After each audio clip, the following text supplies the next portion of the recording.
Hi, everybody. This is Marty Schwartz with Marion Audubon Society, and we are honored to have our excellent photographer Leroy Simon uh, presenting his making his fourth presentation with us. He did perching birds, butterflies and moths, and other birds, and now he's going to be presenting birds at the beach. Leroy, take it away. Okay, hello everybody. I've been photographing for many years, and I'm glad to be able to present this program to the Audubon Society. This first image is about laughing gull, which is very common and taken at Fort DeSoto. That's where many of these pictures were taken. Most of my birds at the ocean were taken either Marion Island area or else Fort DeSoto in the general area around there. And all the birds in this program are birds that you will find in the beach, not where birds that won't go to the beach that are only found in freshwater. I did not put in this program. This picture of a laughing gull is in a high breeding plumage where he's screaming for a mate. And here is one in the non-breeding plumage that like in the winter time, is a very not so colorful. You see the bright colors are all gone. It's more drab. And this next one is a juvenile. The juvenile doesn't have the white look of the adult gulls. Here he's just plucked a minnow out of the ocean. This next gull is a ring-billed gull. It's another one of the more common gulls that you'll see. Most of the gulls are either, you see at the ocean, are either laughing gulls or ring-billed gulls. They're the two most common gulls around here. This one has just picked up a puffer fish. I watched this gull for quite a while, and he had a hard time swallowing that puffer fish. Puffer fish swell themselves up to make it hard for a bird to swallow them.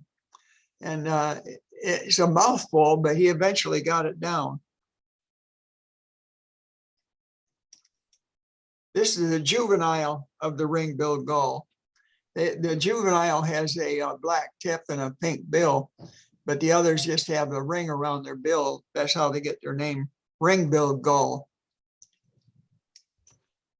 This is an adult ring-billed gull that's pecking away at a something cast up by the tide, a dead fish that was washed up on the shore. All the gulls and most of the sandpipers, they all are scavengers, and they scavenge along the ocean shore looking for whatever might be come up from the tide from the night before, or from the high tide to the low tide. When a high tide goes out, they're out there looking for what might be washed up. And this is another bird that picked up a spider crab that was washed up on the tide. This spider crab was dead, but this gull kept going around picking it up, and then he'd drop it, and then he'd go pick it up again. This is a lesser black-backed gull. It's not a very common gull in Fort DeSoto, but I have seen it once or twice. This is a black-backed skimmer. It's the only bird that has a bottom bill longer than the top bill. And as a normal feeding area is feeding this is how they feed. They fly along in shallow water, usually shallow water, and with their bill in the water. And then if they feel something, they snap their bill shut and hopefully catch a fish or something in it that's edible. And sometimes they catch a stick or something that's not edible, they just drop it. But they fly along close to the beach, close to the shore. And they do that because as they fly along, fish can't go down because the water's too shallow. So that gives them a better chance of being able to catch something in their beak. So you'll see them flying along real close to the shore, just skimming along the shore as they fly. I never have got one with actually catching something, but I've tried it. This is a blackback skimmer with a baby chick. And like all baby chick, this chick is begging. That's what baby chicks do, they beg. But here he does, is just standing there, we're watching over him. When the baby chicks are born, they're in a roped off area. They have a little, they do a group nesting where they'll have a bunch of birds that'll nest in the same area along the beach. And it's usually high up away from the shoreline where the tide won't get to their eggs. And the Audubon people have roped off the area and to keep people from walking around through their nesting area. And here, when they get a little older, the baby birds stay in that nesting area. But as they get a little older, they get a little more braver and they start walking down toward the water. And here, this one's just gotten to the age where he can walk around pretty good. So he's walking down toward the water. And this is a juvenile that's gotten a little older and he's developed feathers. And he's doing the same thing the adults did, walking along the beach with his bottom bill in the water, only it's so shallow and it's really not much chance of getting anything, but it must be instinctive, this feeding behavior where they go along with their bottom bill in the water. If he feels a stick or something in there, he'll snap his bill shut.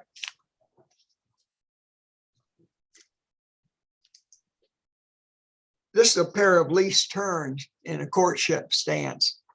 As terns get into the courtship dance, or not a dance, the promenade or whatever, they lower their wings. Normally their wings would be closer up, but they lower their wings a little bit like this one above is like in a protective stance over the other tern. And they walk around like that with their wings lowered. They only do that when they're in the courtship. And here is a male that's caught a minnow, and he's in courtship mode. He's going to present it to this female. The female is waiting for him. And here he presents the female with this minnow, and then they mate. And that's the ritual that they go through. This is a pair of sandwich terns, and here again, the one sandwich tern is presenting the other one with the minnow. Sandwich terns have black bills with a yellow tip. You can't always see the yellow tip. Sometimes it's not very prominent, but here you can definitely see it. And you see these are both these birds are in the courtship stance where they lower their wings. This is a sandwich tern juvenile, which doesn't have the colors of the adult yet. And it's flopping around in the surf. And here is one that's picked up a minnow. They fly along over the ocean, and when they dive for their minnows, and they'll dive into the water and hopefully come up with a minnow. Here's a royal tern in the non-breeding plumage. In the non-breeding plumage, they have a black on the back of their head, but the top of their head and the front of their head is white. And that's how you can tell that it's not breeding. The next one is in the full breeding plumage. The full breeding plumage, they have the top of their head is all black. And here he's coming in flying in with the minnow, probably to entice a female. Here's three of these royal terns and having a little powwow. I don't know the male from the females in this image. I don't know if whether one of them's a female or what, but you can see they're in their breeding prance where they prance around with their wings lowered. This is a black tern, but the black tern in this image is about half white and half black. It's I only saw this tern once, and that was at Fort DeSoto. And other times they're all black, mostly all black, but I've never seen one in the all black plumage. And I think that's where you can splice them together, Marty.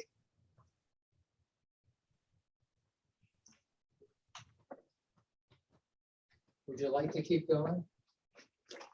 Or just do one long? Do the whole thing over, you mean? Yeah, just. If you want me to, I'll do. Okay. Okay. That'll save you some bother. Okay. This next image is of a black crowned night heron. This was taken at a seabird sanctuary down above north of St. Pete Beach. And here the black crowned night heron has these little white plumes on the back of his head. You can't see it very good, but there is some. You can see a thin white line above his head. That's a plume that they get over the back of their head. The black crowned night heron is shorter than the yellow crowned night heron, and then the yellow crown has a different look, and it has it's a little stands taller. This is a juvenile of the black crowned night heron. In the juvenile, it has these speckles on its wing and streaked breast and speckles all over the wing. And it's similar to the yellow crowned night heron in this plumage, but the speckles are different, as you'll see. This next one is a yellow crowned night heron. They stand taller, they have a little thicker bill, and they in the adult, they're quite colorful. They're gray and white and black with a big orange eye and yellow legs, and they're a pretty bird. This is the juvenile of the yellow crowned night heron. You notice the speckles on the wings and are different than in the black crowned night heron.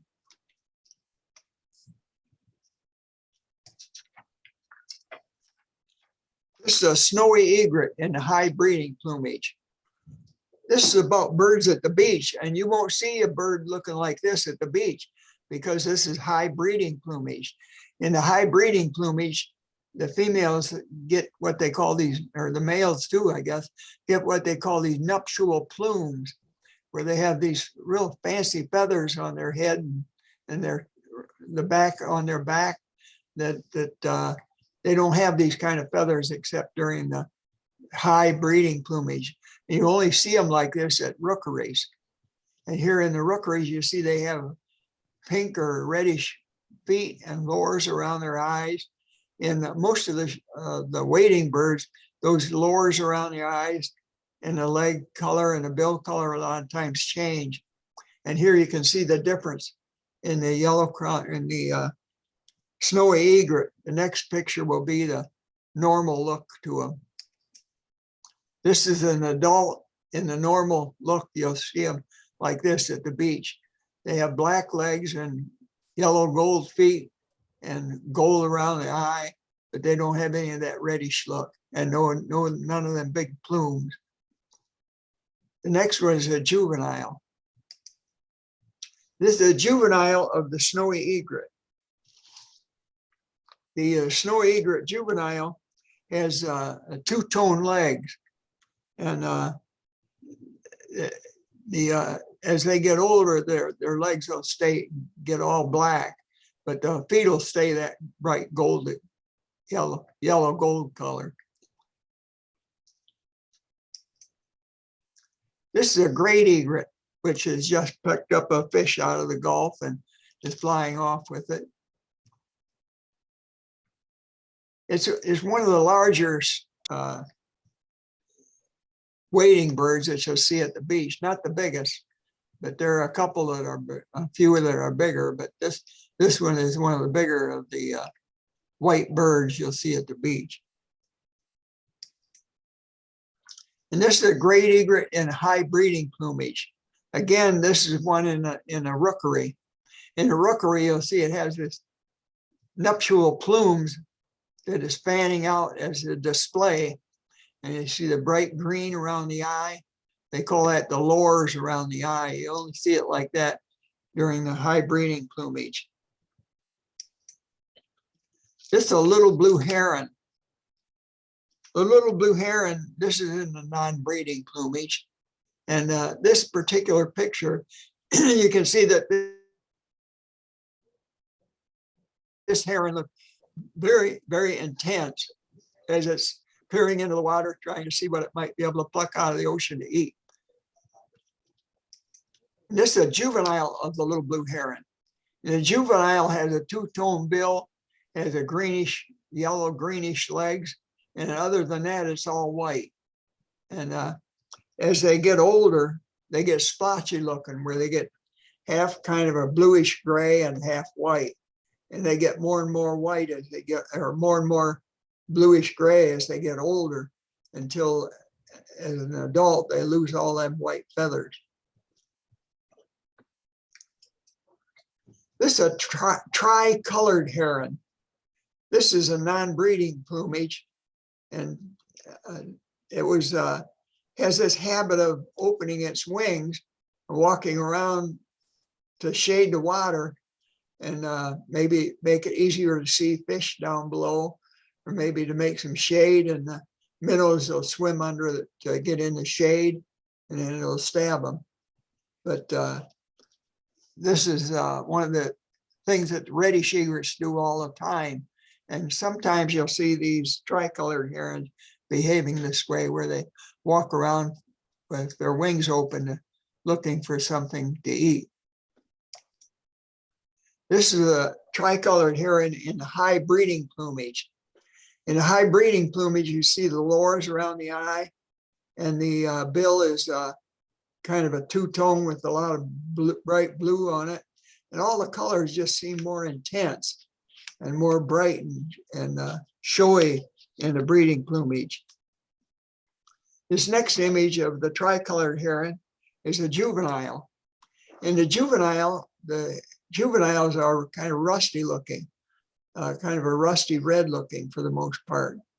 And it has this white stripe along its neck, but it's quite different looking as the juvenile. This is a reddish egret in the white moor. The reddish egrets have two colored phases, where some of them can be white and some of them can be reddish.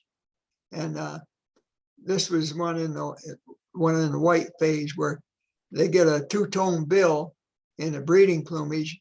Their bill will be pink with black on the end of it. And the legs get kind of a bluish black, which is unusual in a wading bird. This next image is a reddish egret in the immature phase, where the bill is black and the legs are black. And it's kind of a medium-sized wading bird, not as big as the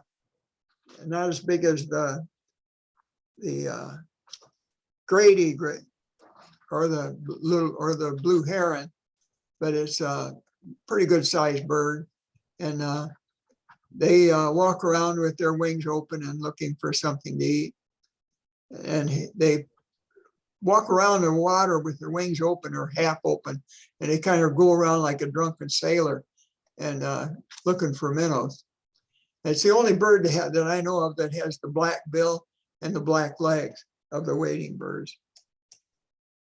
Here you can see the adult of the reddish egret has this summer plumage, doesn't have the two-tone bill. Legs are kind of dull looking. And in the high breeding plumage, it would be more colorful looking. This is a green heron. I haven't seen green herons at the beach as much as I have at freshwater, but this was taken at Fort DeSoto, so sometimes they do go around the ocean. So this one was wading in one of the back pools at Fort DeSoto. This is the largest heron on the beach, the great blue heron. And these are also found on freshwater, and and saltwater. They're very common here in Florida. Here in Florida, they're very easy to approach a lot of places. At the ocean, they'll stand around close to a fisherman waiting for him to throw him some fish. If he gets something he don't want, he'll maybe throw him a fish. And they're up north, like in Ohio, where I come from. It's very hard to approach a great blue heron. You get anywhere near them and they'll fly. But down here around the beaches in Florida, they're pretty tame by comparison. And here's one in the freshwater that's picked up a panfish. This is a white ibis. White ibis are very common. They have them, they go around in flocks. I see flocks of them in my backyard of like 15 or 20 of them sometimes. And they'll fly around in the backyard and walk around picking up bugs. And you only see these black tips when the wings are open. Ordinarily, when the wings are closed, you won't see any of those black tips. They'll be tucked under somehow. And normally the bird has a reddish legs and a reddish bill and a red around the eye. But in this picture, the end of the bill is all black. That's because it was probing in the mud and it got its bill all full of dirt. That's why it got that blackish look. This is a juvenile of the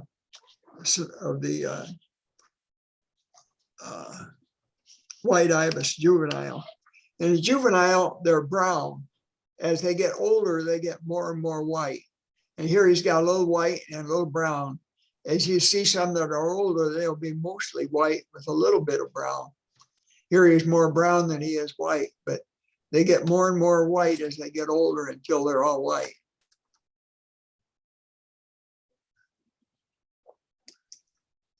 This is a rosette spoonbill. Rosette spoonbills are found in Florida in around Fort DeSoto, and they're also found at Gainesville at the Sweetwater, and they're found in Merritt Island. I think the easiest place to see them is in January at Merritt Island, or else at a rookery. At the rookeries, they have them in, there's a couple of rookeries in Florida that has them. And here, this one has just landed and is coming in the land.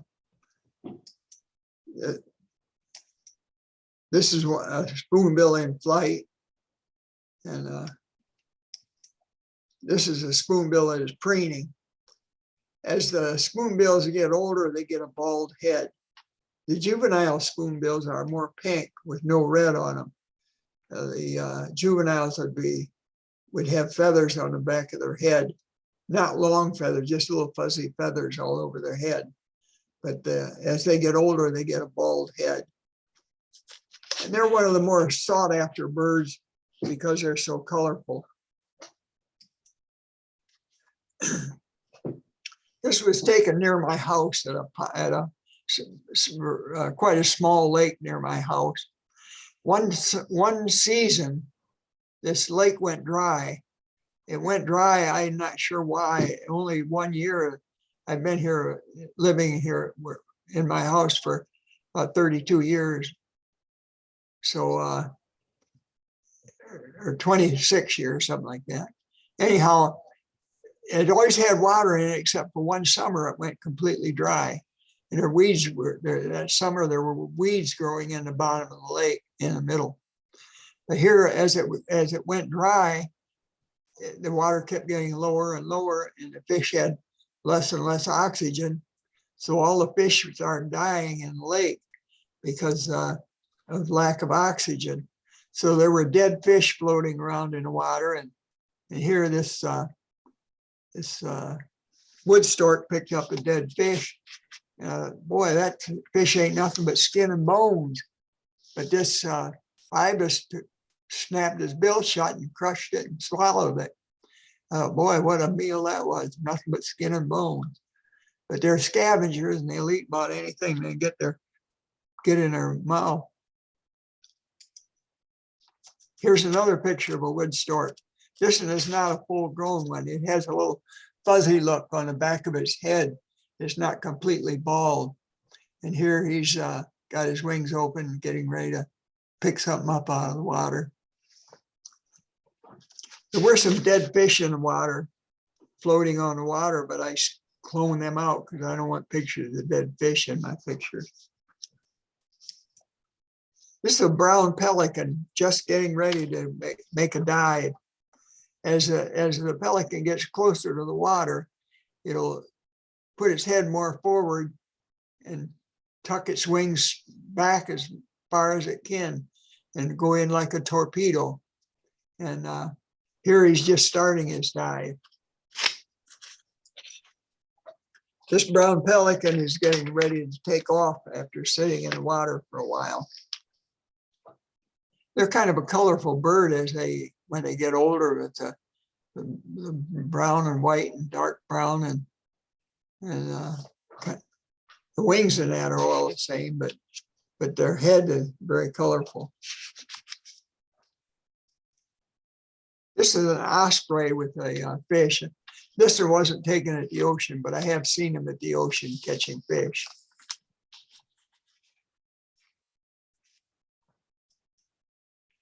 This is a red-breasted merganser. This is I can't tell if this is a female or a male. In the wintertime, the males lose their bright colors. They lose their breeding colors and look like a female. So I can't tell them apart in the summertime. They fly up north. They have the males have a black head, and they have a lot of black and white, and more colorful bird. This is a cormorant. This is a young cormorant. The older cormorants are all black. They have a green eye and an orangish bill, but the young ones are kind of brown looking. This is one of the younger ones. They're found in either fresh or salt water. Excuse me. This is a black-bellied plover. You only see them like this in from about the middle of April till maybe the 10th of May or something like that. For about a month before they fly up north, they get this breeding plumage where they look half black and half white, and they're a very colorful bird, or not colorful but showy bird at that time. And here I got them running along the water. In this picture, it shows the normal way they look as you see them in Florida. They're mostly all gray and white. They're still a pretty bird, but not colorful not showy like the adult one in the breeding plumage. This is a snowy plover. This is the only picture I have of a snowy plover. It was taken at Fort DeSoto, but they're not common there. I've been there a lot of times. Only got one picture of the snowy plover. I don't know where it came from, but this particular bird is more beat up than any bird I've got. You can see the wings, the feathers on the wings look like they're worn to a frazzle. But that was a nice little bird anyhow. It's not as common as some of the other shore birds you'll see down there. This is a piping plover in the breeding plumage. In the breeding plumage, they get kind of contrasty with the bill being two-tone, a little black on the cap above the eye, and a black ring around their neck, and their contrasty legs. They're more dull when they're not breeding, like the next one. This is the winter plumage, and here the bill doesn't have the two-tone look. This one has a lot of bands from Audubon people. Somebody's found it and banded it several times. I don't know how old the bird is. It's not a baby bird. It wouldn't have that many bands on it. Here is one in a breeding plumage in flight, flying over the ocean. It's with the contrasty colors, it's kind of a striking little bird in breeding plumage. This is a Wilson's plover. The Wilson's plover is kind of a medium-sized plover, has a heavier bill than most of the plovers. And here you see he's stretching his wings. When you watch a bird preening, the shorebirds preening, when they get done, they'll just about always stretch their wing and raise their leg and stretch their leg and wing at the same time. And I kind of watched for him to do that. So I was watching him as he was preening, and when he got done, I was ready for him. This is a semi-palmated plover in a high breeding plumage. Again, they have the bright two-tone bill. And here he's stretching as he pulled the worm up out of the ground. And this happens very fast. If you're walking around on a beach and you see one doing this, you try to swing your camera over and get a picture of it, you'll be too late. I was watching this plover before it pulled the worm up, because this happens very fast. But they walk around and get what they can find to eat. Here's another one, another snowy plover, semi-palmated plover, flying over the ocean waves. And here's one in the winter where they're not so colorful, not so contrasty. A lot of the shorebirds get this duller look when they're not in the breeding plumage, like this one. This is an oyster catcher. This is the one and only time I've ever seen an oyster catcher actually catch an oyster. This was probably thrown up by the tide, because it wasn't in an area where you would normally see oysters. But that's what it is. It's an oyster. Most of the time I watch them going around, and they'll probe in the sand and along the shore, and they'll pick up little tiny things that I can't even tell what they got. They're so small, but they're a very colorful bird. They're one of the larger sandpipers, about the biggest sandpiper you see on the beach. And it's very colorful and contrasty. They got pinkish legs. And this is a willet in the winter. It's one of the larger sandpipers and very plain looking. If you see it in the wintertime, it'll look kind of a dull gray like this with a whitish belly, kind of blending into a whitish belly. And here he's plucked something out of the water. I don't know what he's got. But they're dull looking, except when they open their wing. When they open their wings are very contrasty with black and white. And you can see the feathers on their wings make them look kind of colorful. They're not colorful, but stand out. And here, this one is in the breeding plumage. In the breeding plumage, they get these little short bars on their belly and on their across their belly. This is a greater yellow legs. This was taken at Fort DeSoto. They have both yellow and greater and lesser yellow legs around the beaches in Florida. This is, most of the time, they're hard to tell apart unless you see them side by side. You can tell them apart then, because the greater yellow leg is much larger. Comparatively, it has a longer bill, but they look pretty much alike to me, except that the lesser yellow legs is not nearly as big as the greater yellow legs. The next picture is of a lesser yellow legs.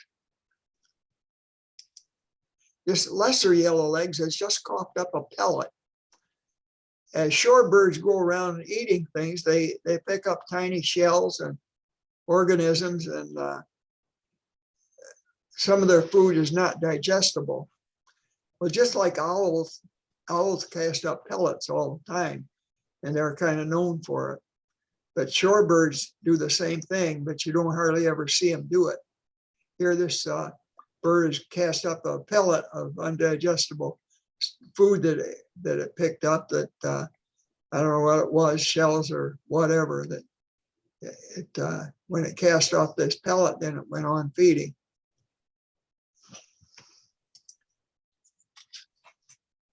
This is a marbled godwit. No, I misspoke. This is a whimbrel. This is taken down at Fort DeSoto. They're there regularly, but not so often. A lot of times you'll go down and won't see any, but then sometimes you will see them. And they look kind of like a marbled godwit, except when their bill is tucked under their wing, they look like a marbled godwit. But other than that, they look quite different with the striped head and the down curved bill. Makes them kind of stand out from the other birds. They're one of the larger shorebirds. And this one is in flight. This is the long-billed curlew. This is the largest shorebird you'll see in Florida. The largest wading bird, shorebird you'll see in Florida. Has a very long down curved bill. And I've seen them now and then down at Fort DeSoto, but more often you won't see them, but occasionally you do see them there. This is the marbled godwit. The marbled godwit is a large shorebird. It's one of the more colorful shorebirds, one of the more common shorebirds, and has the juveniles have this bright pink and black bill. As the birds get older, the bill is not quite so colorful. Again, I like to take pictures of these birds doing their wing stretch. They walk around and feeding on this and that and the other thing. And then every once in a while, they'll stop and preen for a while. And when they're done preening, they'll stretch their wing and stretch their leg at the same time. This one was preening in the ocean, and I was watching it through my lens. And when it finished preening, it jumped up and flapped its wings. That's when I took the picture. This is a ruddy turnstone male. Ruddy turnstone male is one of the more colorful shorebirds. They have quite a bit of red on them, and red and black and rust and brown all together on one bird makes it kind of striking. And it has bright feet and legs. The ruddy turnstone gets its name by its habit of picking up stones and flipping them over to see what's underneath. They'll turn over shells and little small stones and try to find something underneath them that they can eat. And they do that all the time. That's how they get their name, turnstone. This next one is a female doing the wing stretch again. But it's not as colorful as the male, but it's still a pretty little bird. And this is a male of ruddy turnstone in flight. This is a red knot. It's kind of a medium-sized bird. It has a medium length bill. The bill is kind of straight. It has this rusty colored head and abdomen. That's only see that in the spring during the high breeding plumage. They don't have this color very long before they'll migrate up north. During most of the year, you'll see them looking like this next bird. They're more of a plain looking mid-sized sandpiper. And they have a straight medium length bill and mostly just kind of gray and white. Here's another one that's coming in for a landing. This is a sanderling. This sanderling is flying over the ocean waves. This is a bird that you see a lot of. They have a lot of them all over the beaches in Florida. You'll see the small sandpipers that run back and forth when the waves come in. As the waves come in, they'll run back up the shore to get away from the wave. And when the wave washes back out to sea, they'll run back toward the ocean to see what the waves brought in. try to pick something up off of the wet sand. And then as soon as the waves come in again, they'll run back up the beach. And as they get into the breeding plumage, they get more colorful. This one is changing color into the breeding plumage. And here's one in high breeding plumage. This one is preening. And here is one in the breeding plumage in flight. In flight, they have a similar flight to the ruddy turnstone.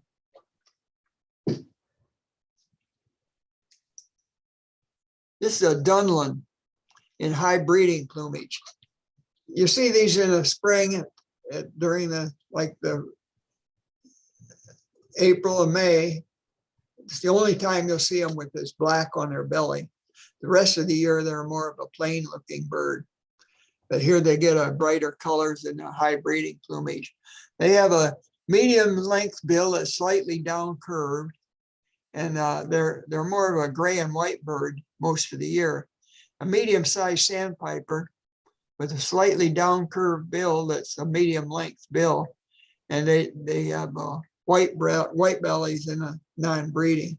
This next picture shows one non-breeding. They're kind of a plain looking bird with no great outstanding identification marks, but you can tell by the shape and size and a slightly down curved bill that it's a Dunlin. This is one of the larger sandpipers, nowhere near the biggest, but it's nowhere near the smaller one. You wouldn't call it one of the smallest ones either. It's a short-billed dowitcher, has a long bill, and this one is changing from winter to summer, and it'll get more colorful, more color and more rust as it gets more into the breeding plumage. And I was watching some of these birds as they was preening in the water. I had my lens on a tripod and was holding a shutter release, and when they got done preening, they raise up and flap their wings. That's when I take the picture. Sometimes they'll preen for 5 or 10 minutes before you get the picture of them doing their wing flap. But they'll just about always raise up and flap their wings when they're done preening. This is a short-billed dowitcher more in the wintertime. In the wintertime, their wings are closed. You won't see this black on their wing. They'll appear to be more of just a overall gray bird with a kind of a little longer bill than most of the sandpipers. But they're not really so very colorful as far as color goes in the non-breeding. This is a least sandpiper. The least sandpiper is the smallest sandpiper you'll see on the beach. And it has these kind of a dirty yellow looking legs. And a lot of the sandpipers have black legs, but you see the small sandpiper with the medium length bill, kind of straight bill, and the greenish yellow legs, or dull yellow legs, I should say. That'll be the least sandpiper. And that's the end of my program. As you'll see, the dowitcher waiting in the water during sunrise. That's the end of my program. And I think you had the questions earlier. Leroy, thank you very much for your presentation. We had an interruption in the middle of our program earlier this evening, and thank you for going ahead and re-recording. Much appreciated. Thank you very much.